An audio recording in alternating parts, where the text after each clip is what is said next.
Do not be deceived by this. Do not fall into this form of self-assurance and self-comfort. Relationships of destiny are very rare. They do not happen every day. They are not guaranteed with every person with whom you find a great attraction, or even a great affinity. Relationships of destiny are here to serve a greater purpose. The people who become involved in them are still barely aware of this purpose and are struggling to discover it. Often they will struggle with each other, for within themselves and between each other they must find a reconciliation. They must find the basis for what is true and distinguish that from everything else. This takes time.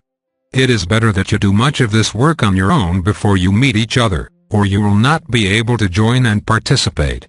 If you meet each other too soon, you will not be able to receive each other's gifts of verification. You will not be able to vericate for each other and confirm the greater need and greater understanding that speak of a life of destiny, a life that was anointed before you came into this world. You were assigned to each other before you came here not to fulfill each other as people and not to satisfy each other's personal wishes, desires or needs, but to initiate, inaugurate, support and nourish a greater purpose and mission which transcend your human interests. If you could have a vision of the greater community, this would be much easier for you to see. You would see relationships that possess this greater dimension and greater purpose. You would see this not only between individuals within other worlds, but between individuals living in different worlds as well. You would see relationships between individuals who have never met each other and who will never, within their own lives, have access to each other physically, but who can share what they have learned and what they have received through a greater recognition. This is remarkable and may seem incomprehensible given the normal range of experience. But true it is, and important for you. Your spiritual family works in many places. You are bound to them and they are bound to you. They represent the relationships that you have reclaimed and knowledge thus far. Some of them are in the world, and many of them are outside the world looking in, watching you. Your spiritual family is watching you. They represent your small working group. There are many spiritual families. Never think that you can assign to your spiritual family the person you care for, the person you love, or your brother, your sister, your mother or your father. We are speaking of something else. If you were to find one of your allies, but they were lost in the world and could not receive you, it would be a great tragedy for you. Therefore, do not demand that they come to you now. Instead, ask that they be prepared and that you be prepared so that you can be ready for each other, ready to recognize each other, ready to take on a greater role with each other and ready to differentiate between a greater purpose and your personal interests regarding each other. These relationships will be the confirmation that the work that you have done, the work that you have consciously involved yourself in, is meaningful and necessary, even though you cannot see its outcome or fully understand its importance. Do not look around and say, well, this person must be one of those people, or that person must be one of those people because we have so much in common, and it feels so good to be together, and we have so many shared interests, or I experience such affinity with him. Do not assign this to any person. Time and experience will reveal those individuals who have a greater purpose and mission in your life. Restrain yourself in this regard and you will avoid many foolish and costly mistakes. You do not want to waste your life. You do not want to have to continue to unlearn things that you have taught yourself. You do not want to be disappointed again and again regarding things that you think are real and correct. Your time in life is precious. Your opportunity here is great. The more you are aware that it is great, the less you will want to waste it on any endeavor or relationship that compromises you or that leads you astray. In meeting your ally, you might find that you are to serve them or that they are to serve you. Perhaps they are in the leadership role this time, and you are not. Perhaps it is the other way around. You will fit perfectly together if you can accept how perfectly you fit, which may not fit at all with your ideals, ambitions or notions about yourself. That is why this requires humility and sobriety. That is why it requires preparation. Many of your hopes and ideals regarding yourself must be disappointed. Much of your reckless striving, intense desires and feverish attractions must rest quietly within you. To recognize your ally, you will need to look, listen and learn, not just in the moment but for a long time. Many people do not want to live without definitions.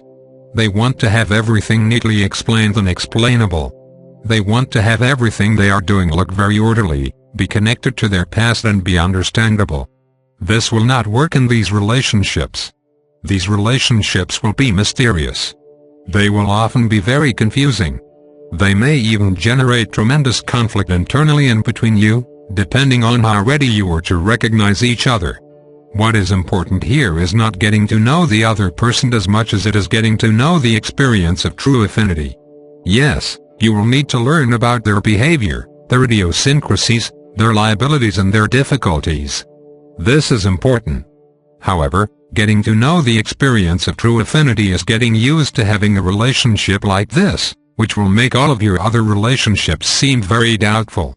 All the other people you have committed yourself to, have attempted to give yourself to, or from whom you have demanded or expected a commitment, these will be cast in doubt.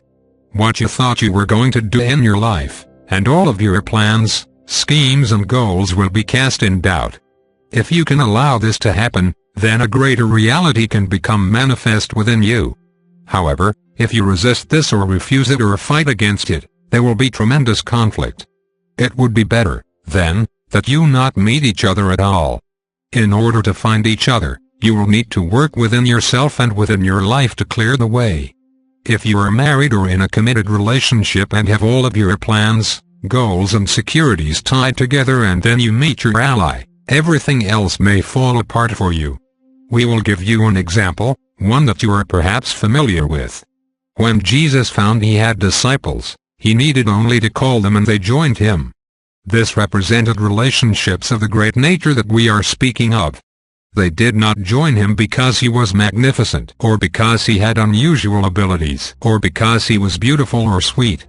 Indeed, he was going to take them all into dangerous situations and challenge them continuously. So what enabled them to drop what they were doing and to leave their lives and follow him? It was knowledge. If you ask for your ally to find you and if you ask to be able to find your ally, you must be ready. This relationship will cast in doubt a great deal that you have planned for yourself and that you have established for yourself already. If you do not want to give anything up but only acquire more and more, then this relationship will be too dangerous for you. The truth will be too dangerous for you. And though you may claim a greater purpose for yourself, your real purpose will be beyond your reach. It is so necessary for you to learn to be in a relationship of this nature, and learn it you will by learning the greater community way of knowledge. The way of knowledge will validate knowledge and nothing else. It will lead you to knowledge and nothing else. It will bring you to true recognition within yourself and nothing else. It will bring you to recognize your true allies in life and nothing else. Nothing else will be validated. You see, people want truth, but they want many other things as well. However, truth and these other things are not that compatible with each other. As your desire for truth grows deeper and your experience of truth grows deeper, then other things become seen as either useful or useless. However, they are no longer the central focus of your life. You are no longer drawn away by love or money. You are not captivated by beauty, grandeur, glory or security. You are not seeking to escape life or to be comfortably positioned. Instead, you are seeking something that verifies who you really are, why you have come into the world and what you must do here. These relationships are a central part of this initiation. Later, when we speak of the unseen ones, we will speak of a whole other realm of relationship that is related to your true allies. This will give you an even greater understanding of your purpose. As you have a life in the world, you have life in your ancient home. This has not been lost to you, and it is in you now within your knowledge. You have relationships in the world, and you have relationships beyond the world. You have relationships with your spiritual family, and these relationships provide the context and meaning to your reason for coming into the world. Knowledge will prepare you for these relationships. If you can find the way to knowledge and dedicate yourself to it, then gradually all of your difficulties and dilemmas in relationship will be resolved. We can make this promise because of the nature of reality and the nature of your greater identity and purpose here. You can then choose rightly and escape the grave and seemingly hopeless suffering that afflicts so many. then you will not be lost in the world anymore. And your example, your experience and your understanding will inspire others and give them a greater possibility. You need true companions in life, but to have them you must have a relationship with the truth within yourself, which is represented by your relationship with knowledge. Become a student of knowledge, and this relationship will be revealed to you and then reclaimed by you. Then, your allies will be able to join you to confirm the reclamation of knowledge, to give it meaning and scope in the world, and to give definition to what you must accomplish here specifically.